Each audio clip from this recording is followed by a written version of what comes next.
A beautiful afternoon and good evening to everyone who've made themselves available for this webinar today.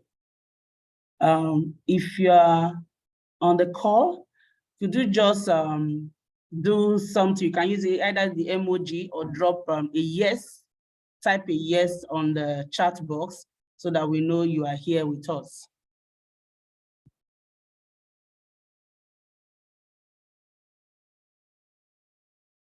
I can see the responses of them. Yeah, I've only seen 2. I want to know how many. We are more than 5 here. So, and I'm sure we that are here, we should also still send some sharing SMS to our friends, telling them about this webinar, because they need to learn. Learning is power and learning is knowledge.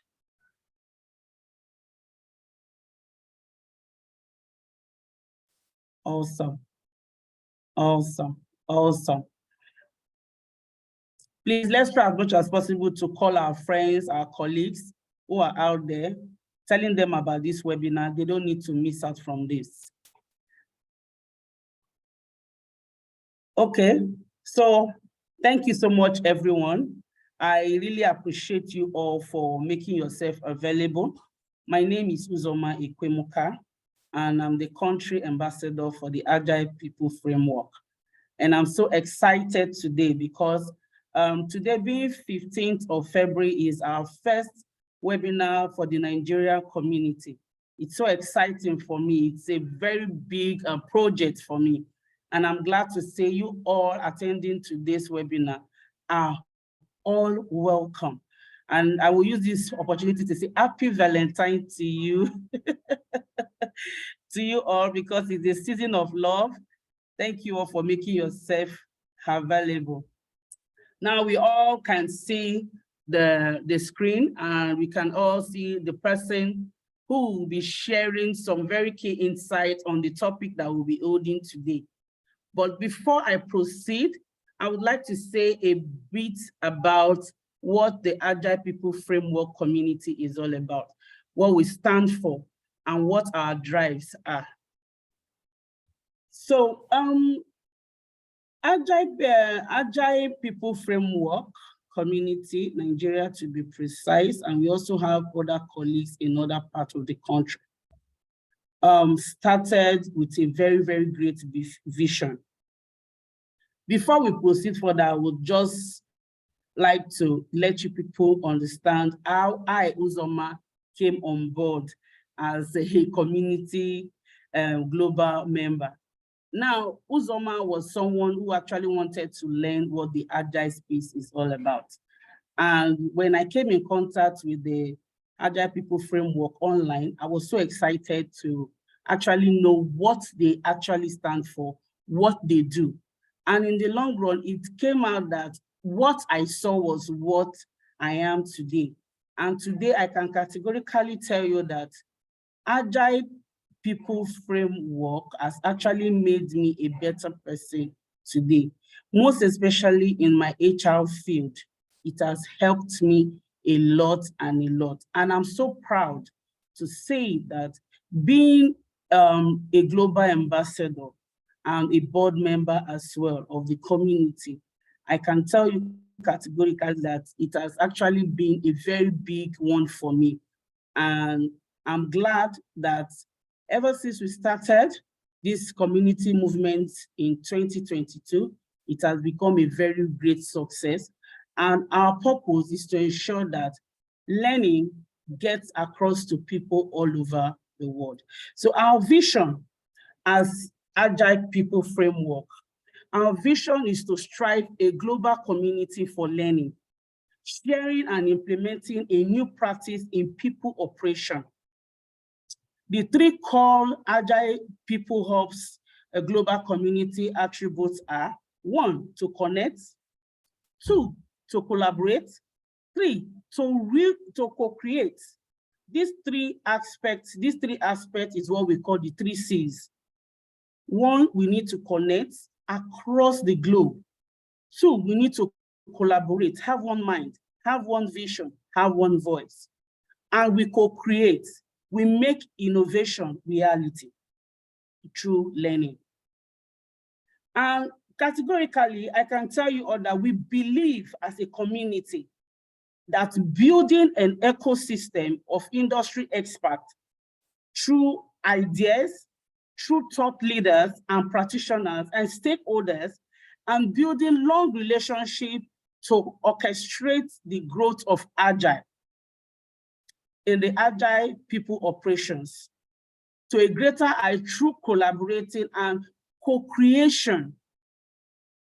The intent is to create a social fabric and harmonize collective intelligence and getting the right practice through learning. And honestly, when you go to our website, you're going to see a lot of courses that the Agile People Framework also offers, which we will not be discussing here today, but just to give you an highlight of what we stand for. So bear in mind that one of the things we stand for are just the 3 C's.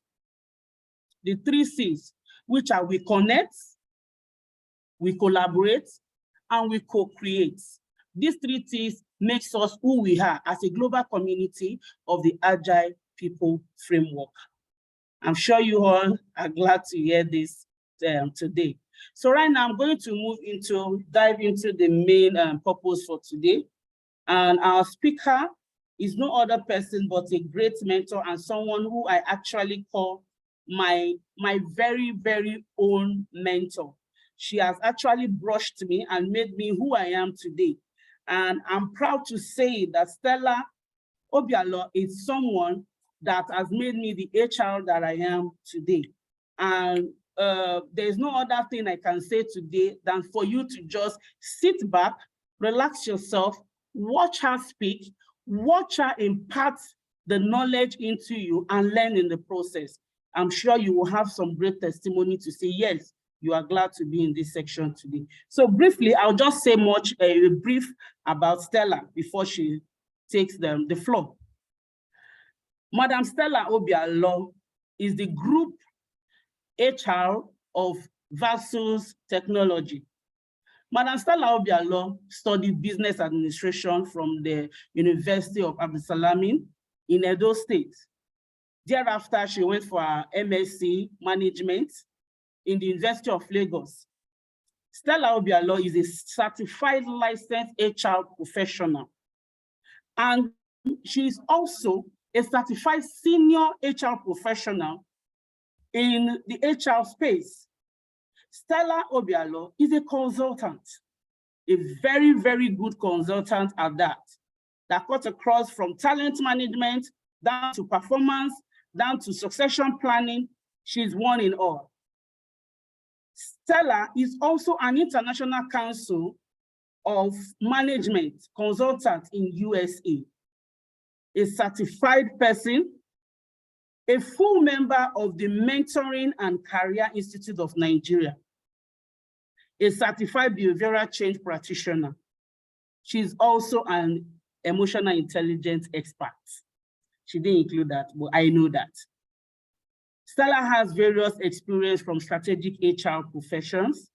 She's also a strategic HR executive that I've got across 23 years in experience.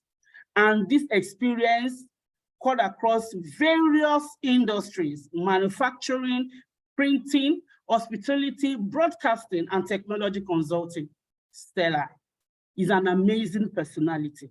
She has competence in talent management. She has a change management principles. Stella is also a coach and a mentor. Stella is a great learning and development expert, a transformational and project management at that. Stella is an author, a very, very great author. She just published a revised of a book titled HR Bootstrapping. Stella is a people manager. Stella is also the founder of the HR Primary with Stella. Stella is no other person that I can call the woman in one, a great leader in one. She's an amazing personality. Stella sits in the board of trustees for the Associate of Elite HR Professional, among other groups, platform, and institute. Stella is also a lecturer in the Lapo Business School and other learning institutes. She's currently the Group HR and Administration, and also the lead international development consultant of the Versus Technology Limited. In all, Stella is happily married with 3 adorable kids. Stella, we are glad to have you. Can I call you all to just appreciate Stella and give her some round of applause for having this section? Over to you, Stella. Wow. Thank you very much, Uzoma. And thanks for all those who were able to join. The time is already fast spent, so I wouldn't want to start with my usual tradition of calling out, so long as they are less than 50, I just say good afternoon, and I would have had to call out their names one after the other, but time is already fast spent, and I'm sure we have other activities lined up for today. And Uzoma, thanks for reading up my profile. Teju and the Agile Group, thanks for the opportunity. I'm really, really honored. And I think I'll do something about my profile to make it a bit shorter. So we just go right into what we have today.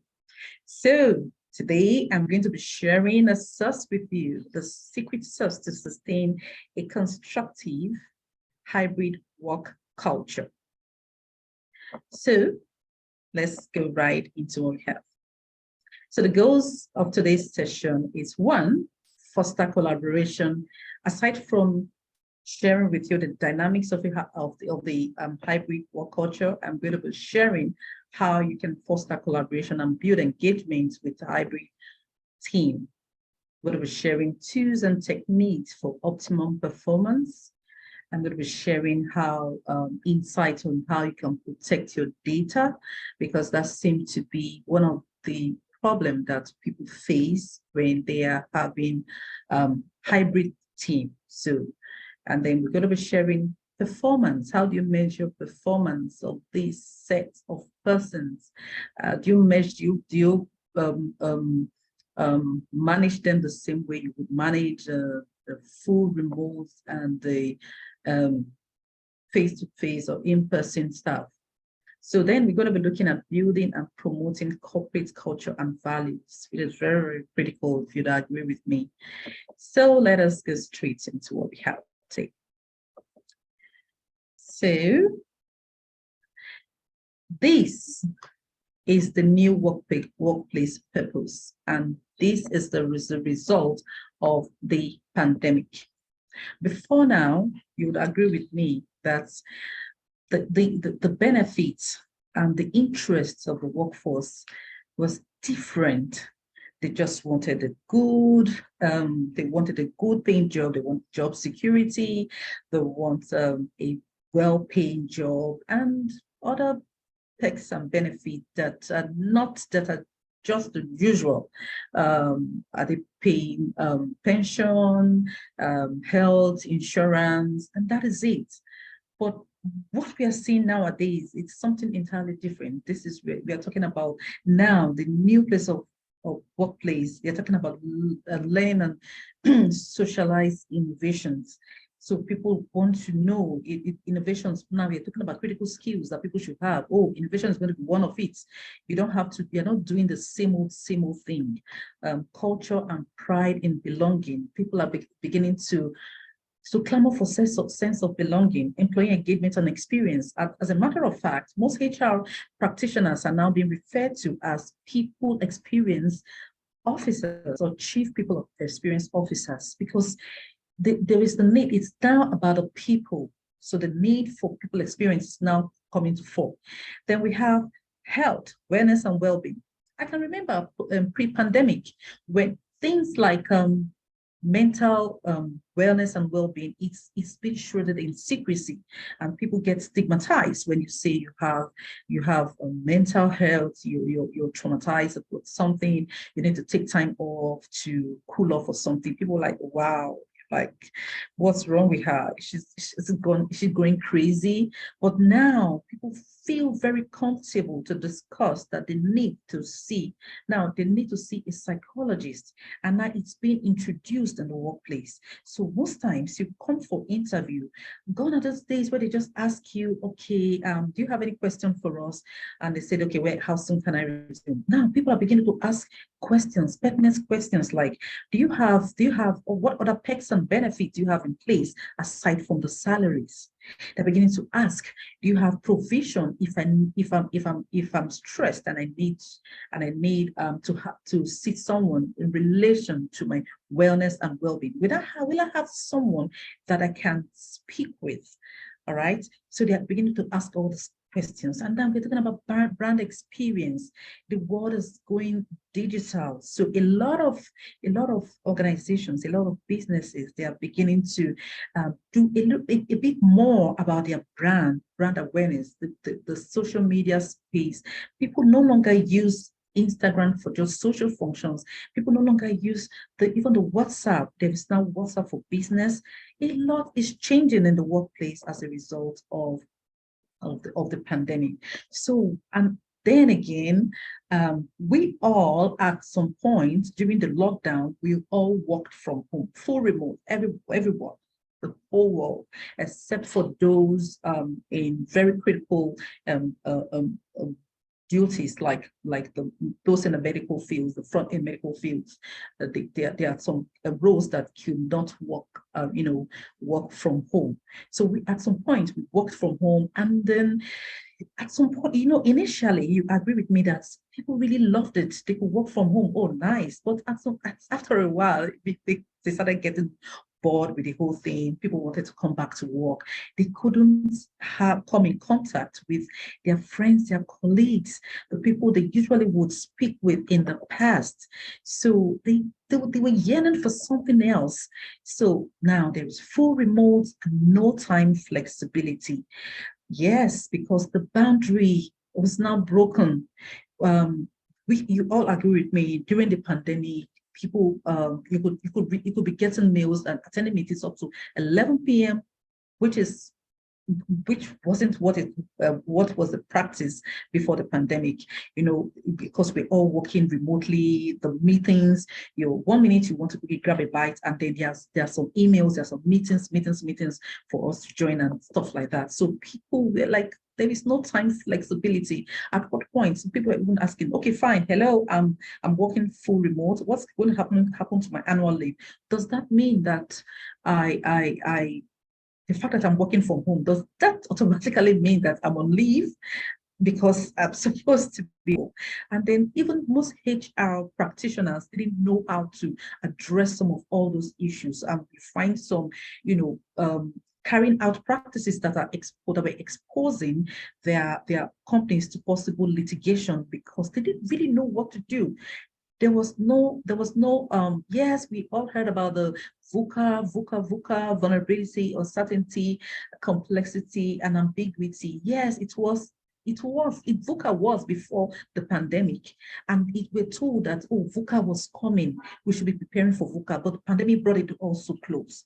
Pandemic brought the VUCA word so close, there was nothing we could do. Nobody prepared. Business continuity plan, nobody was prepared. And we were beginning to find people like our roles that were hitable, just operational. They were beginning to ask questions, teacher, what should we do? We're beginning to ask questions, mental wellness and well-being. Now, full remote, no flexibility. Yes, everybody wanted to work from home, but they didn't really need I want to stay at home all the time. There's something about we are social animal. So there is, at every point in time, we want to mix with people, want to meet with our colleagues. So what are the other problems? Full remote, complete time flexibility. Yes, I want to be able to work from home. I want flexible time as well. The fact that I'm working from home doesn't mean I shouldn't have flexible time. Then there is the full in-person and no time flexibility. Get to work all through. And then most of there are some businesses now after the pandemic, people had to come back to work, and then some people were reluctant to come back to work because they were already enjoying. So it's different strokes for different folks. So they were already enjoying the whole work from home thing, but coming back to work, no time for flexibility and all, they were complaining. So supposing you have full intern person and a complete time for flexibility, how beautiful would that be? So what do people really want? Yay, guys, what do you really want? We now realized that they wanted, the solution was to introduce something that could capture all our concerns. We don't want to stay at home all through. Neither do we want to stay at the place of work all through. Okay? We want a hybrid. We want to be able to work at some point and want to be able to stay at home at some point. We want to be able to come to work like once or twice a week and stay the rest at home, or stay or at least have one day off to work from home. How beautiful. That seems to be the solution, hybrid workforce, but it's coming with its own intricacies.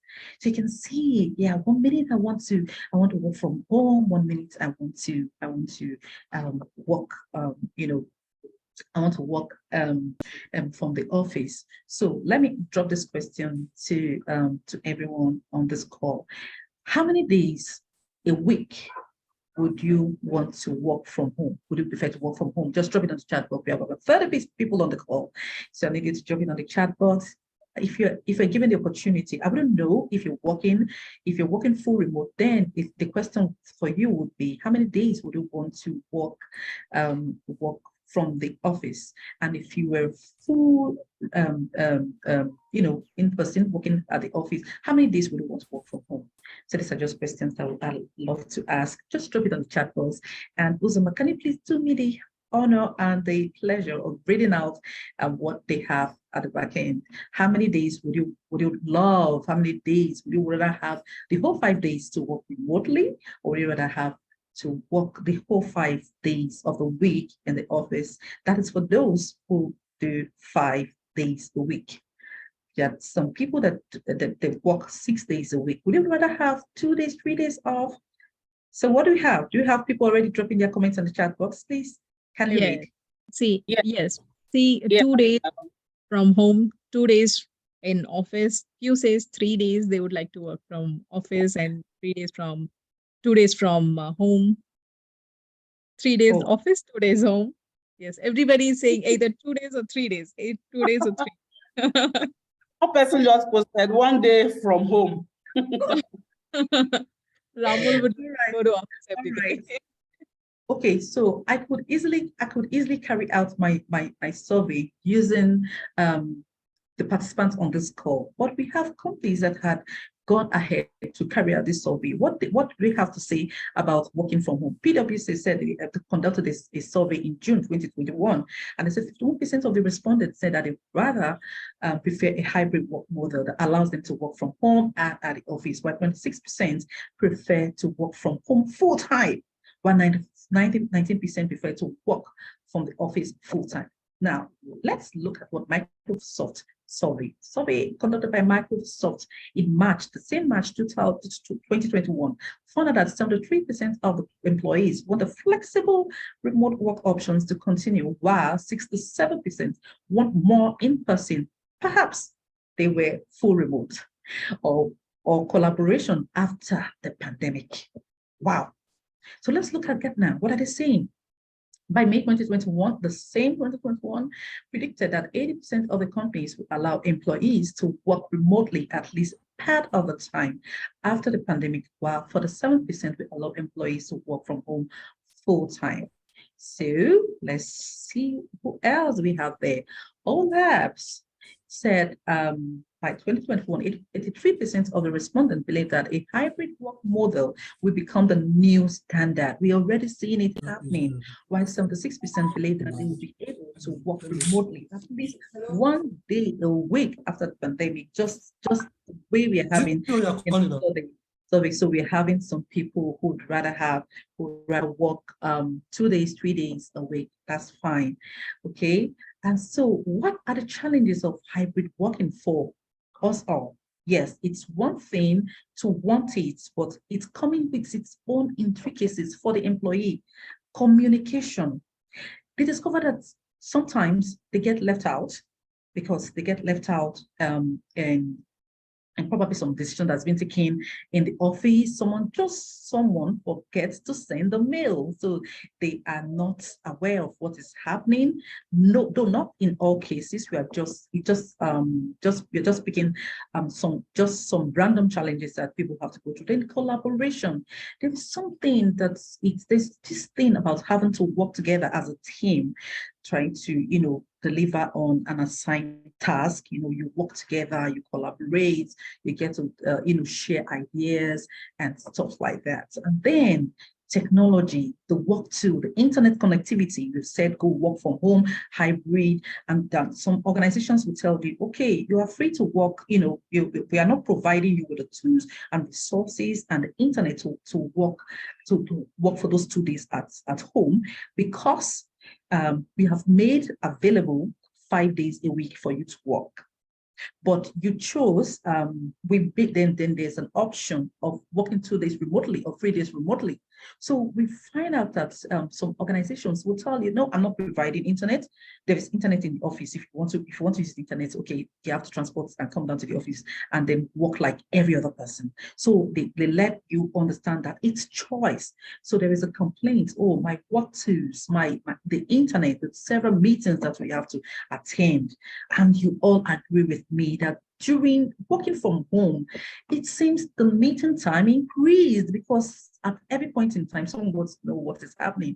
The lack of sense of belonging. So people are working remotely while others are working in the office. There is a kind of a disconnect. And so people they're wondering, where is the connection going to come from? Because most times the things are taken, the decisions are taken, or if some team building exercise are ongoing for those who are in the office, and nobody is even bothering to find out what can we do to bring those working remotely, or what can we do to bring them on board to have the same the usual TDIF and the likes. What about productivity?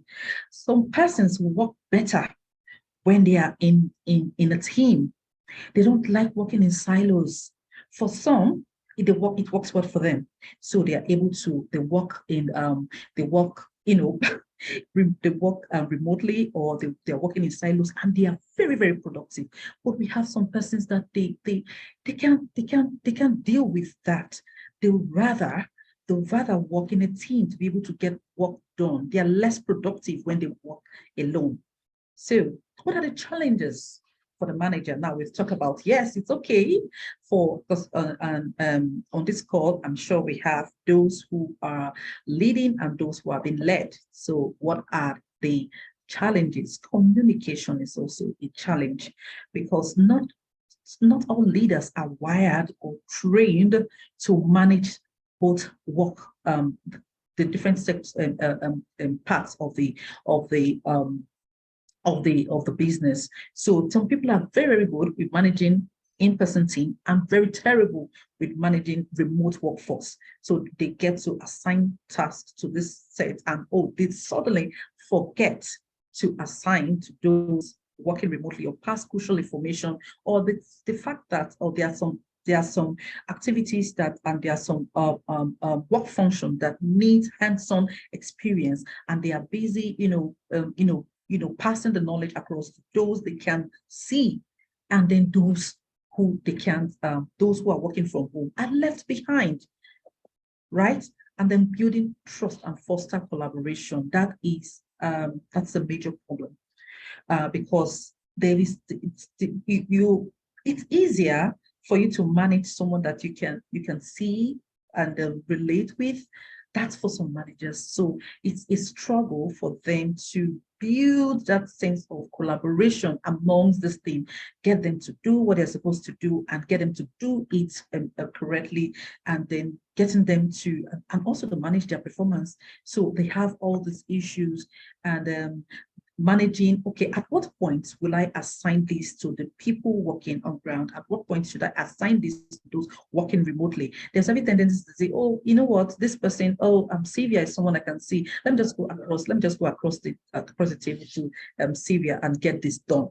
Or I tried reaching out to Damien. I've tried and tried. Damien is not online. I've called on the mobile. There is not responding. Oh, right, Paul, you know what? Just come help me fix this. So there is always, and the fact that, oh, Paul is always available to help fix this. And then you find yourself relating more with those in the office and then those remotely. So they struggle. It's always they struggle with that. And then work-life balance. You don't know at the point to when you're at the point you are supposed to call or assign tasks to those persons, and when you should let them have their me time. And it's not all about work. So managers, they struggle with having to know at what point to cut them some slack, give them a time off. Hey, you need a time off. You're at home. But it's not always the case. And then almighty security and data protection. Now, all these individuals, they are working from home.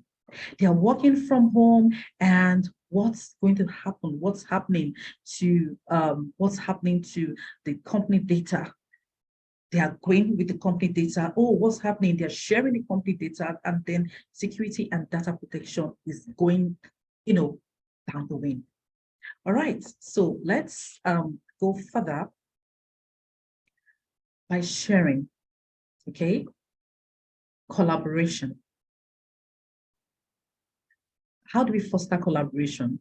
We have identified that this was one of the problems that people they shared between the employees and the managers. For collaboration, how do you foster collaboration? You rotate meeting times. That's a good idea. Rotate the meeting times. It will enable the meeting time shouldn't always be at just this time. Give them room, give them opportunity for the meeting time to move to a later time or a different time. Put into consideration those who will be working remotely and those who are joining from some locations. So we can rotate the meeting times to suit each person, because not all. I'm yet to see a time when you have a group and you call for a meeting time and it's agreed or favorable with everyone. What you find is that most times this person is telling you, no, this meeting time is not okay with me. Why don't we make it 2? Somebody say, no, 3 is fine. No, 4 is fine. So we can just aggregate. Always conduct a poll. Okay, what time works for you? Most times, some of these our WhatsApp platforms, we drop stuff on the platform to say, okay, what time what time should we have this meeting? And you see stuff like Saturday 6 p.m. No, Sunday 7 p.m. And then we start counting the votes and stuff like that. Why don't we at some point have meeting times at Saturday 6 p.m. or Sunday 4 p.m. Right? Let's rotate meeting times. Now we are still talking on collaboration. Celebrate successes, celebrate successes when they have done. If anybody, it's regardless of where you're joining from, is regardless of where you're working for. Let there be equal, let there be inclusion when it comes to celebrating successes. So you don't have to celebrate only those you see all the time. What about those you don't see? What about those who are not, but they are working, their staff, they need to be recognized, and that gives them some sense of belonging. And then it creates shared work space. We could use Google, you could use Trello, you could use Asana. I've used Google, I've used Asana, and they are very, very amazing tools for creating workplace collaboration because of the ability to manage tasks. Then regular check-ins. Okay, it's at every point in time. Now, we are not saying you should micromanage, right? This is not the time to micromanage. We are simply saying every now and then, most of the meetings are usually, most meetings that we have when there is a hybrid workforce, want some persons are joining virtually. Please, at some point, even if it's once a week, tell everyone to share their videos. Let them all share their videos, and then let them all join. Join sharing their videos so you can see them. And please, let's see you. That's also part of check-in. The line managers also should have their check-in with their team. So it's not all about waiting till probably there's an issue, to have a conversation. You should have a one-on-one to ask how things are going, how, if there are any challenges with what the person is working on, and then we look at total rewards. Now, this is coming to fore when some people feels that why should you pay me and pay the other person working remotely? Why should you pay us the same rates? Because I have to transport using my own phone to pay for transportation, logistics to come to work, and they are there, right there at home, right? They are having a nice time, and I have to come to work. Okay, let's say this. Let's set clear. Let's have clarity on your remuneration, regardless of working from home or working from the office. So, have you been cheated out of your remuneration at some point? No. What was the conversation you had? So from the set goal, you have a conversation with them. It's going to be hybrid, it's going to be full remote. These are your set terms and conditions. So long as the organization is not, defaulting in the terms and conditions. Okay, now, but we're talking about collaboration. So what should we do to increase collaboration? Knowing well that you had an already agreed terms and conditions. Okay, you could decide to say for those persons whose work doesn't permit them to work hybrid, you could decide to give them 1 day off. You could decide to give them 1 day off. So that those are their intangible rewards that you could offer them. And then it's same with those who work remotely. There are times that you understand that you need to work 5 days a week. But there are sometimes just the way some people could be asked to come to work on Saturday. Even for those remotely, you just take it for granted because they're working remotely, and so some Saturdays we just schedule a meeting. So also put them into consideration. The fact that they're working remotely, they are working. So that doesn't mean that they shouldn't get the perks and benefits that would have been accrued to them if they were working full time. So for them, you could introduce a day off. Just give them a day off. If they had worked at some times, especially for those working remotely, they had worked Monday, Tuesday, Wednesday, Thursday, Friday, at times Sunday, Saturday, and Sunday, right? So we could deal with that. Okay. Virtual team building activities. Come on, there are loads and loads of virtual team building activities that you could have. You could have wellness and well-being day, and then everyone gets to. And there are some organizations who you just log on 6 o'clock every day. You share your video, and then you're having like some exercise or some stuff, and then you have virtual game nights. You have virtual movie nights.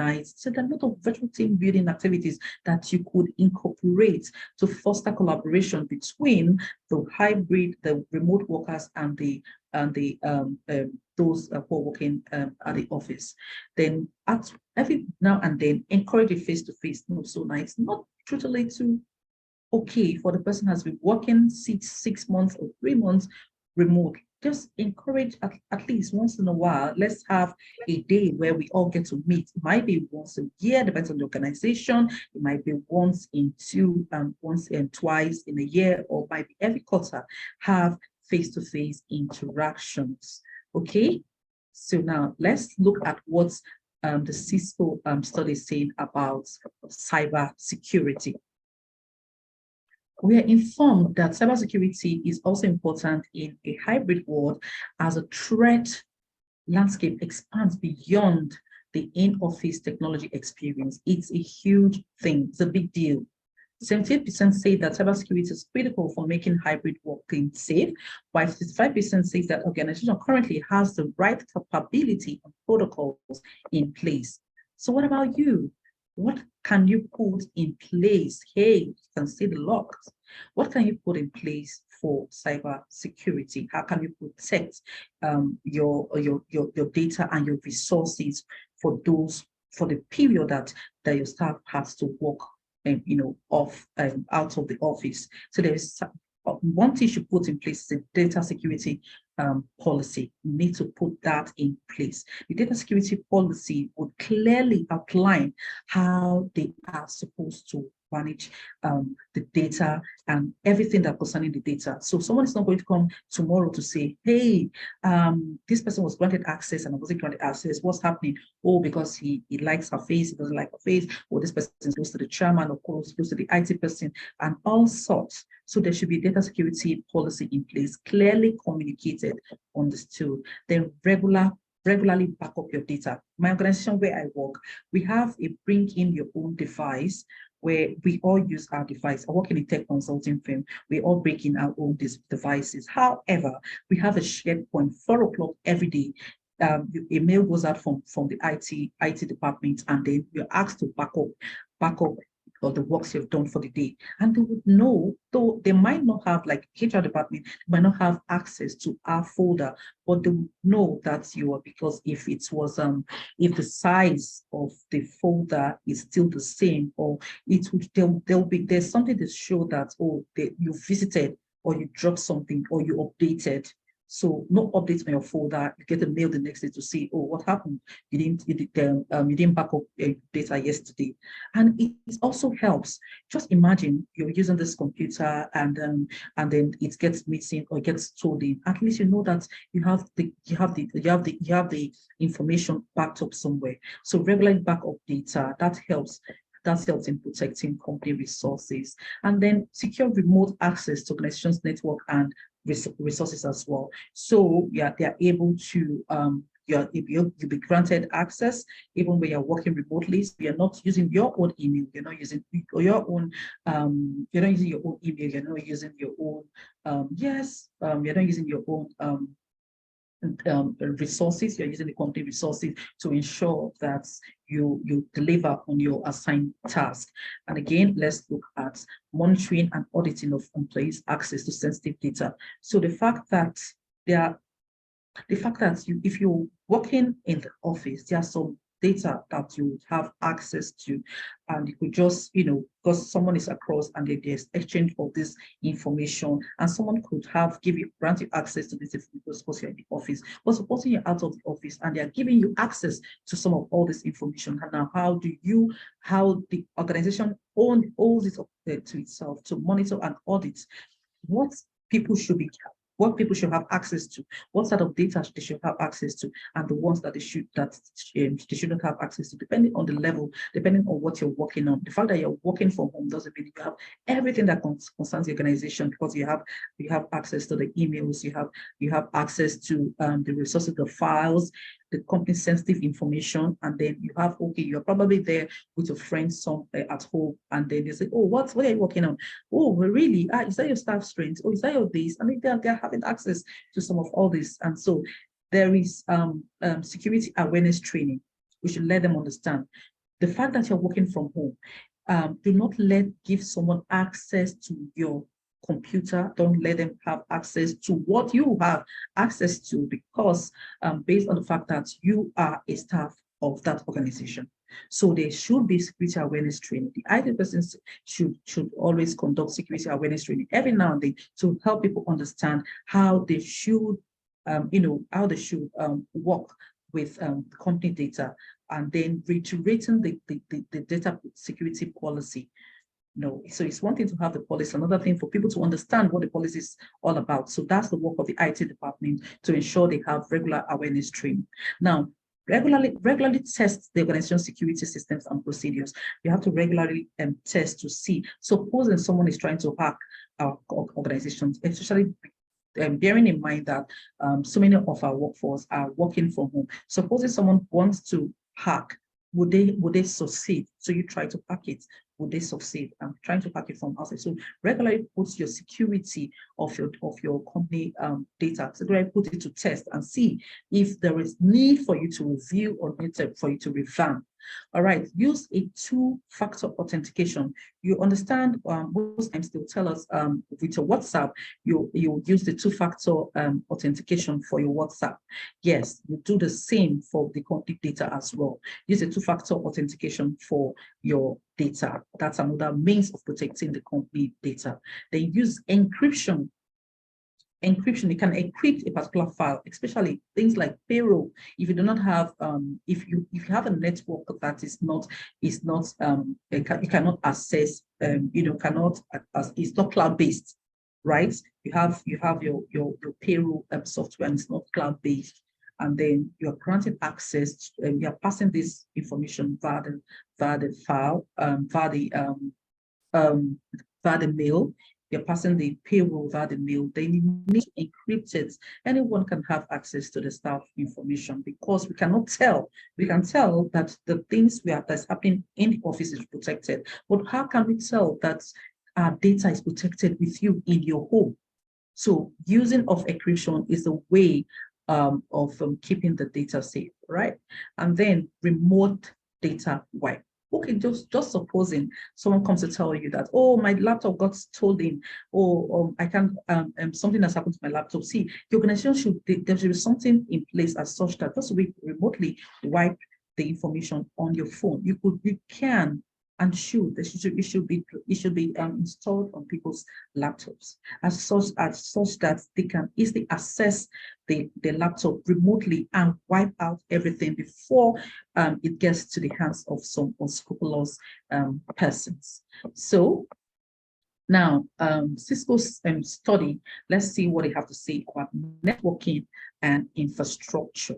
So as a result, technology will remain critical to enabling a future with increasingly diverse and distributed workforce. So we're told that 4% says that networking infrastructure is essential for a seamless working from home experience. So true. And 68% say that their company currently has the right networking infrastructure. Okay, so what are the tools and techniques for optimum performance? What you want to do, you have a team that's working remotely, or you have a team that's having a hybrid option. There is always, okay, what do we provide to them for optimum performance? Okay, communication tools, platforms. What type of communication tools do you use? Remember, we're talking about networking with them. Yeah, you could use Slack, Microsoft Teams. You could use Zoom. There are some organizations, they even use WhatsApp. They use their different avenues of reaching and communicating and networking amongst hybrid, full remote, and full face-to-face team. All right, there are project management tools like Asana, Trello, and Basecamp. We have used Asana, like I said before, and it's an amazing tool for managing products, for managing projects, and then for monitoring projects as well. Monitoring the success of any project. Asana, like I can tell you that for free. It's a very, very nice tool to use. And then there's the cloud storage, Google Drive, Dropbox, OneDrive, to store information. You have worked on something, yes, you could back it up. Where are the backing all this information? They are different. You could use any of this option to back up information. Then video conferencing, Zoom, Google Meet, Microsoft Teams. Those are means of having your meetings. And before now, we usually have Skype, right? Skype was in place during before the pandemic. I can't remember the last time someone sent me a meeting invite and they said, okay, let's do this, let's talk on Skype. I don't know about you, but I don't think I've seen a Skype invite for a long time. I don't think I've seen a Skype invite since the past 4 years. Right now, Google Meet, Microsoft Teams, and Zoom, they are taking over, right? And then time tracking. How do you track what's your team? How do you track what they're doing? There's a lot of productivity tools to track what they're doing. There's some tools. There's Time Doctor. There is the Harvest, the Bill for Time. There's a toggle that you could install, and it's a software that you could install on the system to monitor. If it's not really, I don't want to use the word monitor to I'm trying not to use the word monitor because people just said, okay, you are monitoring spirit, you're monitoring everything I'm doing on what I'm doing remotely. You are monitoring if I'm logging in or logging out. Let's just say I'm actually managing performance. Yes, that's the word. I'd rather use the word managing performance than using the word monitor. So some of all these productivity tools are put in place to help optimize performance when you're working remotely, or there is some hybrid option. Then the virtual office resources like the virtual office address. So sometimes you're working remotely, and then okay, if you want a reference where I could say where you're working from, I going to say I'm working from so and so address. No, you should feel free to still working in that same address because every document, all the documentation, everything that got to do with working in the office, and every activities that those in person, those working in office, what you do is the same thing you're going to do. So the office address is still what you use, and so you are even the email. The fact that you're working from home doesn't mean I have to start using stella.ubialo@yahoo.com. I still use my Vsauce email address. Okay. What else we have here? That the VPN access also enables them to have access to data. Then the cybersecurity that has been put in place, and all these are made so you can have optimum performance when you're working. Because when you're working under duress, you're working, and even your managers are not sure they should pass this across to you because they feel, oh God, isn't this too sensitive? Isn't this document too sensitive? Why should I send it? If I send it by mail, anything could go wrong. But then you have all this safety measures that's been put in place to protect data, right? There's setting clear goals and KPIs. Come on, they can never go wrong with letting them know what they are supposed to do and letting them know how they're supposed to do what they're supposed to do. Now let us come on the monthly one-on-one. Yes, I deliberately had to include this into the session. Why? Because most times performance appraisal, aside from the last place I worked where performance appraisal is done on a monthly basis, most performance appraisal are done by annually and quarterly. So you ask yourself, okay, do I have to wait till the end of the quarter before I can have a one-on-one with my line manager to find out, oh, how am I doing?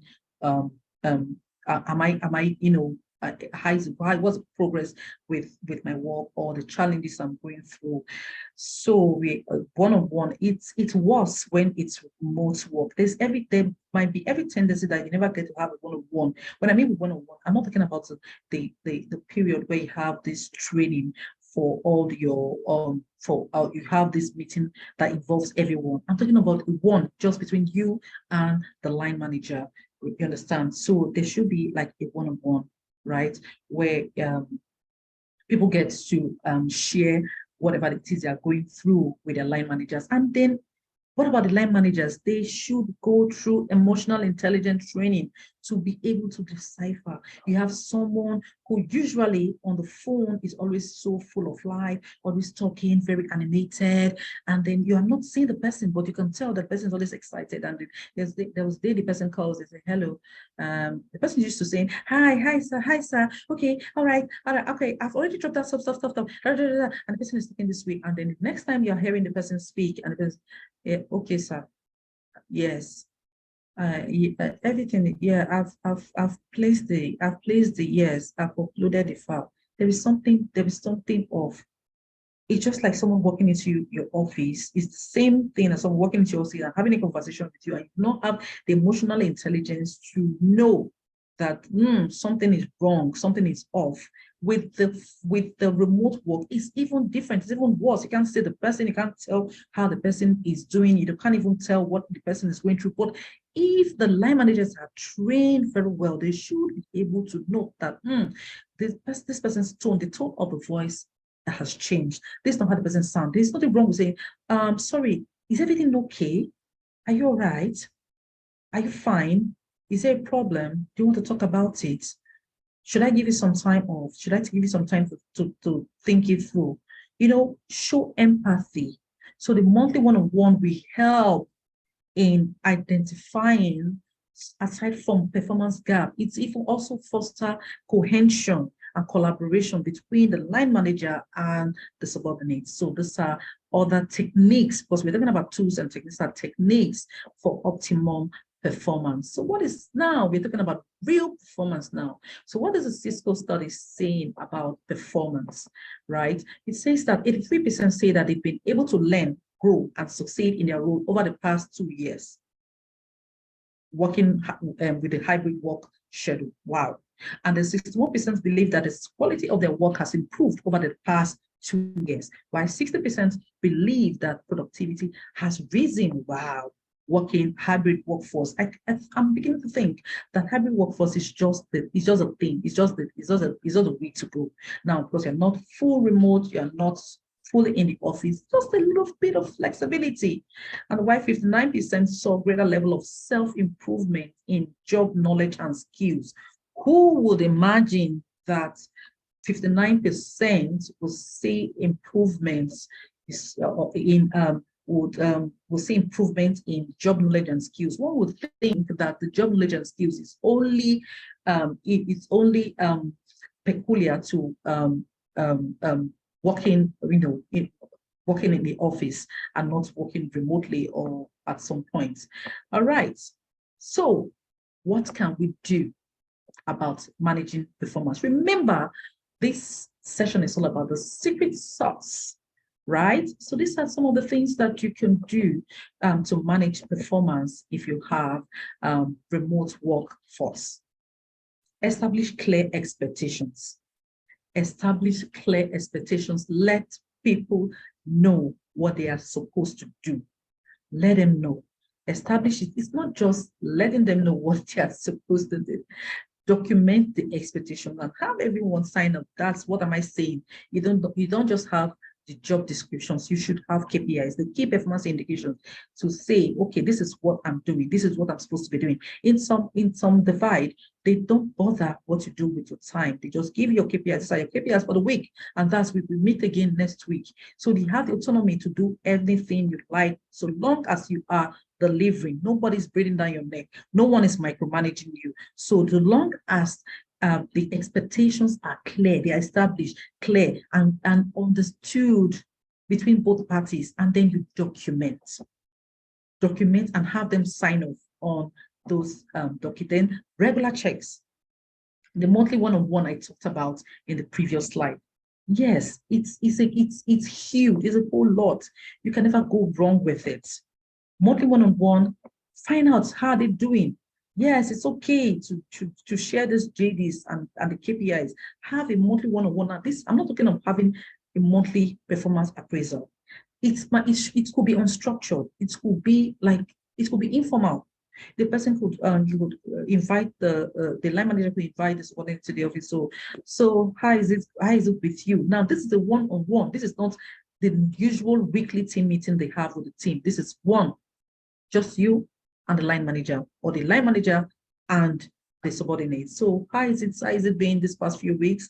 And you realize that with time, if you've done it, if you have not done it before, it's okay. It's going to be strange doing it for the first time. There's always that stiffness that comes with, we don't know what's going to happen. Okay, at what point, what am I going to say? What am I not going to say? But if you have done it January, you've done it February, March, April, May, you find out that by the time it's June, July, it's becoming seamless. The one-on-one could be over a dinner, over a lunch date, could be anywhere. It's not cast in stone, right? There should be there should be flexibility to it so that it's not boring. Okay, then leverage on technology. Yes, the product management tools like the time tracking tools that are installed on the system to know at what point to log into the company's portal to carry out your assigned duties, or your time management tools that are installed to help manage your productivity. Then encourage collaboration. Assign tasks as such that those working remotely and those working in the office are working on the project together. That will foster collaboration. You don't divide them into a team and say those remotely should work on this particular project and those in the office should work on this particular project, right? Encourage collaboration, then provide resources. Now, My organization, they've told me, I was informed beforehand that they have a BYD, bring your own device. So I'm going to use my own device. I'm using this laptop I'm using for this presentation. It's my own device, and that's what I'm using in the office. So clearly communicate to them if you have that in place. And if you do not, provide the resources with which they work. It's now, you load data for 10,000, 20,000, and then you're wondering, where did it go? What happened to the data? You don't want to have a situation whereby you are mandating them to attend some of all these meetings and you're not providing extra resources for them to join online.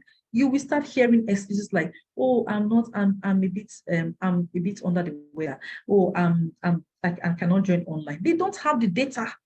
They don't have the data to join online. So they come up with some of all these excuses. They can't come and say, I don't have a data. They've asked us to, because the mere fact that we're working remotely, we've not been provided any data. So please, you want optimal performance, provide resources, provide them with the tools and resources for them to be able to function optimally. If you want optimal performance, trust and autonomy. Yes, I did mention some organizations. Once you've given your tasks, your duties, the KPIs are set, they're not having any meeting again. Probably once in a while they're having meetings in the week, but it's not the one like someone is breathing down your neck. What are you working on? What are you doing today? Like if you continuously micromanage, right? If you continuously micromanage, there's some people that do not do well. We understand there are some persons that if you do not micromanage them, you don't get the work done. But there are some persons that you shouldn't even micromanage. If you're micromanaging them, they feel like you're choking them. It will be counterproductive, right? And so let us look at flexibility. You have to learn how to be flexible. Ask them, conduct a poll. Conduct an opinion poll. What do you think about about your working arrangements and how do you think it can be better? You get information from all those. It could add some of all these questions in your stay interview. It's not always about the exit interview, it's about the stay as well.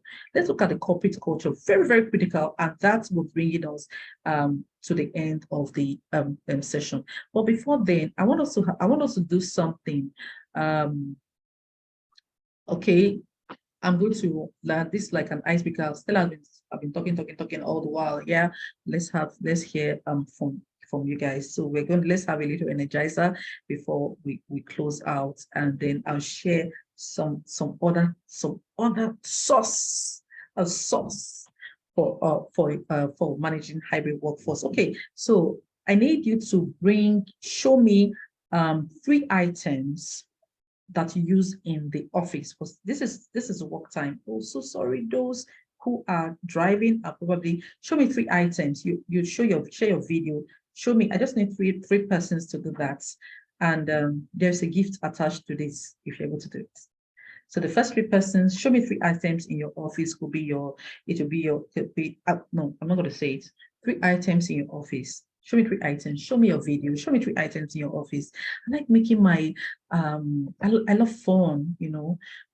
Yes, I'm in my late 40s, but I strongly believe that I never grew past 25, because I believe that in my heart, I'm 25 at heart, and I have loads and loads of young friends. I have more younger friends than older ones. Yeah.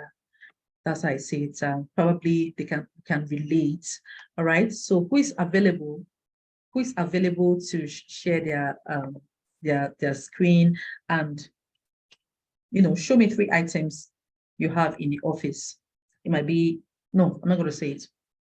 Show me 3 items. If you're not going to partake, that's fine. No problem. I'll keep my gifts. But there's a gift attached to you. Hey, Joseph Azage. Yay. All right, show us 3. What do you have? I have a stapler here. A awesome. Stapler. What else do you have? TV remote.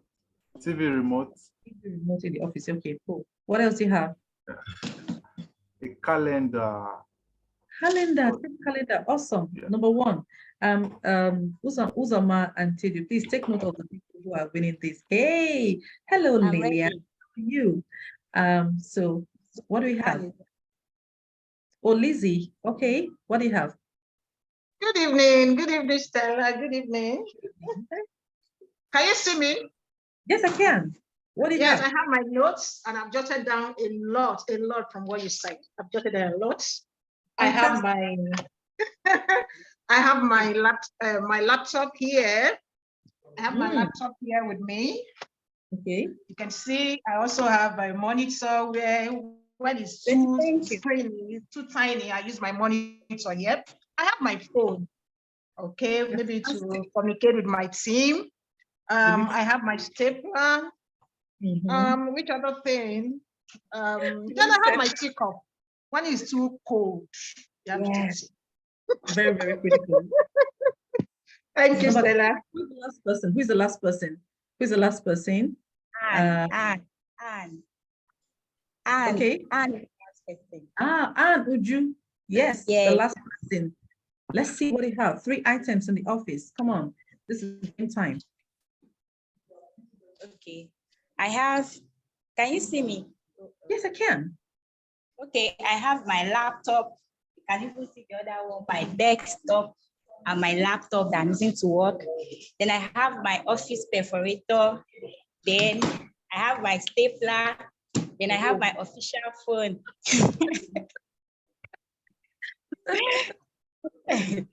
Fantastic. So I'm afraid we cannot take more than these 3.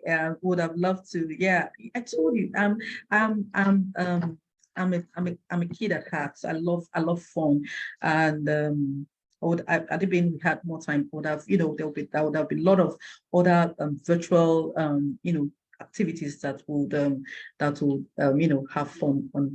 And so far, if you're enjoying the session, you can drop your favorite emoji or tell me how it's going.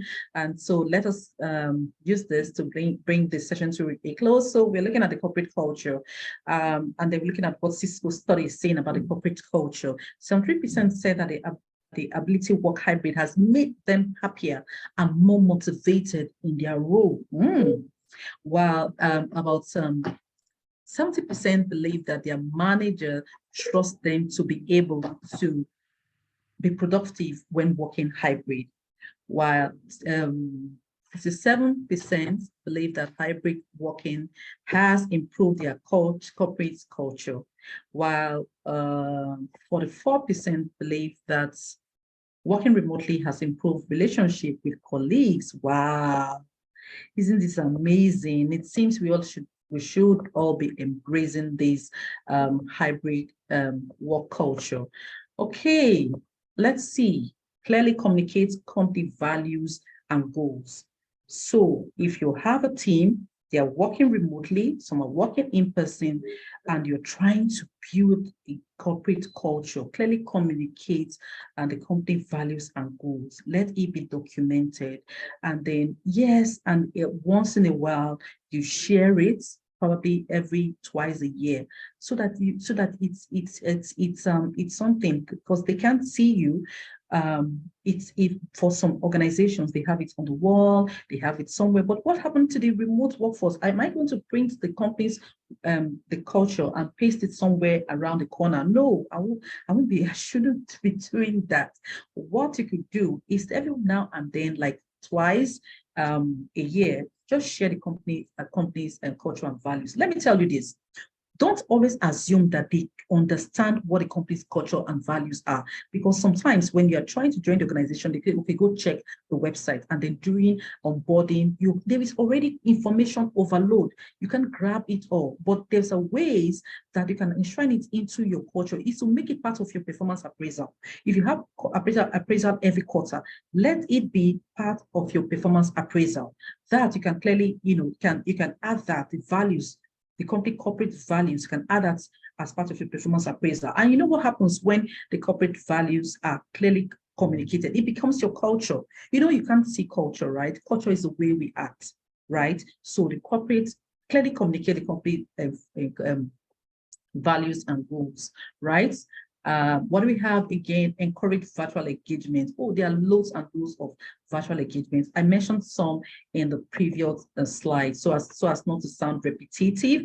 So let's look at providing regular communications. With managing hybrid and remote, there is nothing like over communication, because it's wrong when you under communicate. So you should always communicate. Let them know what is happening. Let them know what they're supposed to be doing well. Let them know the implication of not doing what they are supposed to be doing. No, let them just share information as at when due. Then maintain consistency in policies and procedures. Policies, the fact that it's a virtual workforce doesn't mean they shouldn't be binded by the same policies and procedures with the face-to-face. It's still the same. You are still workers. So maintain consistency in policies and procedure. You don't have a separate policy to say, oh, this is strictly for those who work in the office, except that thing is pertaining to those who work remotely. But let there be consistency in, and there shouldn't be nepotism when it comes to sharing some policies and procedures. And there's one thing I can advise again: always have what is called a policy workshop, like every quarter, twice a year. Twice a year, every quarter, have a policy workshop. Don't take it for granted that they all understood. Some people receive their employee handbook and it's resting there since the day they joined the organization. They have not gone back to check. They don't have idea of, if they are not even aware of the policies and what they are supposed to be doing and what they should not do. So always have what is called a policy workshop. The human resource department should ensure that in your organization, have a policy workshop, go through some of your policies, and then you'll be amazed that you find out that some policies are quite obsolete and needs to be reviewed. They'll tell you right there and then, no, this is not what we are doing. What is written there is entirely different from what is being practiced. Then prioritize inclusivity and collaboration. We talked extensively about collaboration in the previous slides. So always don't leave some people out. Give them a sense of belonging. Don't leave them out. Oh, they are something is happening and it's only limited to those who work in the office, and then those who are working remotely are not part of the firm. Recognize and reward remote employees as well. Come on, they are working. If they have done something deserving, yes, reward them, appreciate them, recognize them, provide opportunities for team building activities. Have a company retreat. You can have a remote company retreat. You can have an in-place company retreat. Have a company retreat. We're talking about how to ensure the company's values. Emphasize cultural alignment during the hiring and onboarding process. Yes, there are some organizations that you during the interview, you can tell that this person is it's not going to be a cultural fit. Start pick out those who you know are going to be cultural fit. It's not everyone. My person might be good, but there are some already have the red flag. You can snip them from miles away that they are not going to be a great cultural fit. So and then during the onboarding process, reiterate the corporate culture and values, and then do all the advice that I've provided for corporate cultures and values. Now, people feel that this is another Cisco report. They feel that financially they have saved money through hybrid work in the past year.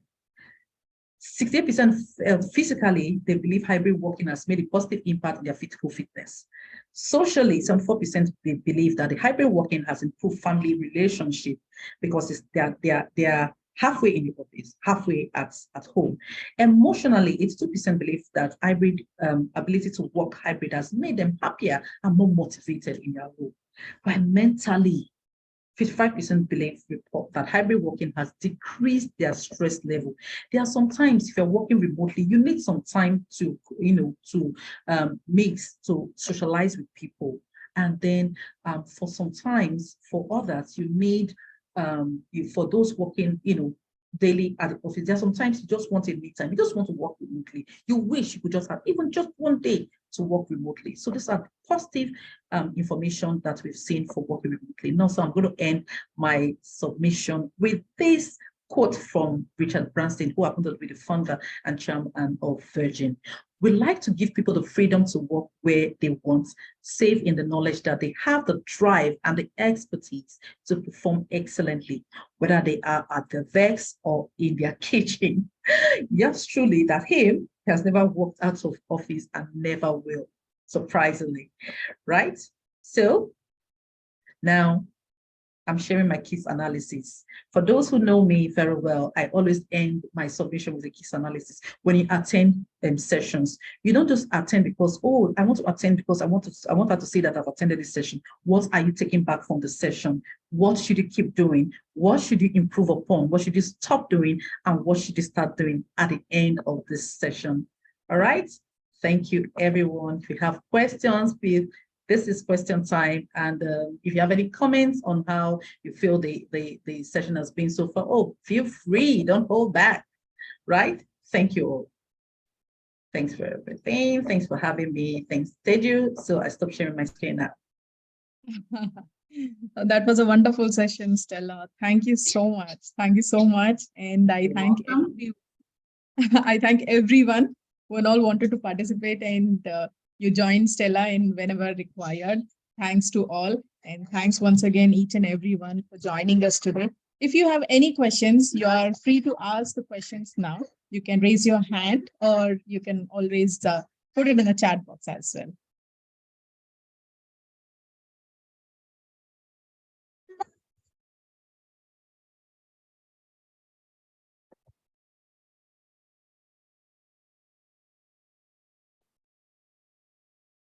So do we have any question?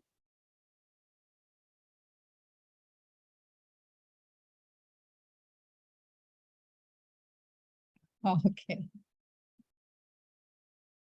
It seems everyone is loaded. Okay. Stella, there is one question. Lizzie, Okay. she has put it in the chat box. She's asking whether we'll be sharing the slides that you have presented right now. So usually that's for the Agile Network. They reached out to me to deliver this session, and it's all yours to do whatever you want. Yes, it's all yours. we will be sharing the recording with each and everyone. Since we have recorded the session, we'll be sharing the session with sharing the recording of the session with everyone who have registered with us. Okay. Oh, I can see a question. Yes. Yeah. There's one question. How do you build a culture when the MD is not supporting? You can't build any culture when the MD is not supporting, because it's supposed to come from the top. It's supposed to come from the top. You can't, the onus is not on you to build. You are to promote what is being built. You are the custodian of what has been built. But you can actually assist. You can have a culture, you're going to have like a cultural retreat or a transformation. See, culture is how we work. So what you should do is to work with the MD to ensure that your values, organization's values, are clearly outlined. Because if what we value the most, we value communication in our organization, we value communication, then the culture of communicating effectively, or we value respect. You have an organization that you value respect, and it's written there. Respect is part of our corporate values.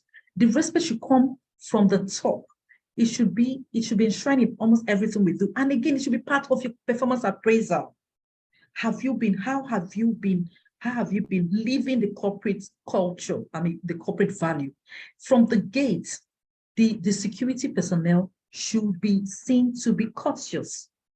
It's all part of corporate values. The security personnel should be seen to be courteous in the way they relate with people. The front desk office is so nice and warm, welcoming you with a smile.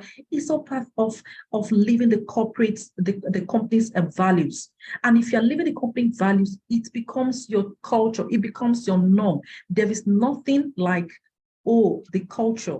And again, I delivered a whole session on corporate values and culture. Amazing session. I wouldn't mind delivering such. You will understand. You don't just say culture. The values drives the culture, and then every organization has values already identified. But what you find at some point, we have people who leave and join. What is happening? The way they are behaving is no longer in alignment with what has been written down. So there is a misalignment. What is on the website as your corporate values is different from what is on the handbook, and it's different from the way people are behaving. So you need the person at the top to be on board, and you need to be sure they need to decide what they want for the organization going forward. You should let him see it. These are our corporate values. Is there a need for us to have a culture transformation exercise? We have a review of how are we currently behaving? Are we aligning with what we say we want to be, how we say we want to be behaving? So that is it. It needs to come from the top. He needs to make up his mind if he wants it to work or not. Thank you. I hope I've been able to answer that question. Okay, we have one more question, few more questions, Stella. Is it All right. possible to have data allowance embedded in the take-home salary during negotiations rather than have it as reimbursable expense? Can you come again? Yes.